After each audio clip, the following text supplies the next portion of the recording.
The dog collar conundrum. When we think of a dog, we often picture a collar around her neck, a seemingly simple accessory that carries profound ethical weight. In our daily lives with dogs, collars are everywhere.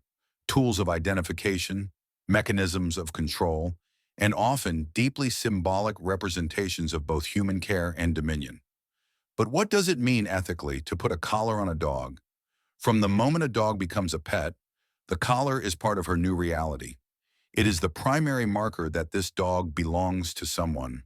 The collar holds ID tags with names, phone numbers, and addresses, and it lets strangers know that a wandering pup isn't lost to the world, just misplaced. There's a real sense of relief in finding a loose dog with a collar. It often means we can help. Yet, as I write in my book, Who's a Good Dog?, the collar is not just a convenience, it's a technology of confinement, one of the oldest and most enduring forms of human control over dogs.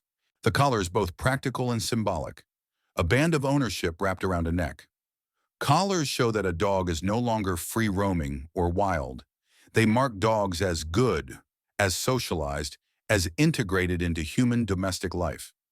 Despite their practical functions, collars can and do harm dogs. The moment we attach a leash to a collar, it becomes a site of tension, literally and metaphorically. The resistance many dogs show on walks, the pulling and straining against the collar, isn't just an annoyance for humans, it's a sign of discomfort, frustration, or conflict for the dog.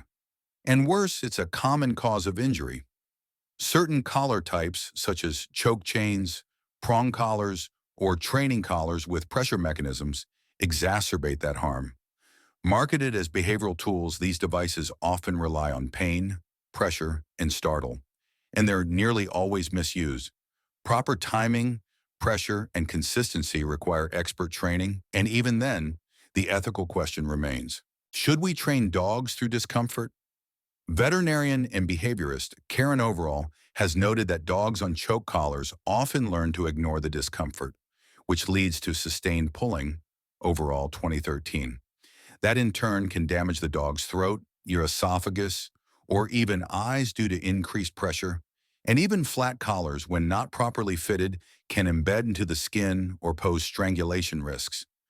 A 2020 study from the University of Nottingham found that no collar produced low enough pressure under pulling to fully eliminate injury risk. Carter, McNally, and Rochier, 2020. The study tested 7 different collars and a slip lead on a simulated canine neck model. When subjected to various forces, light pull, 40 newtons, strong pull, 70 N, and a sharp,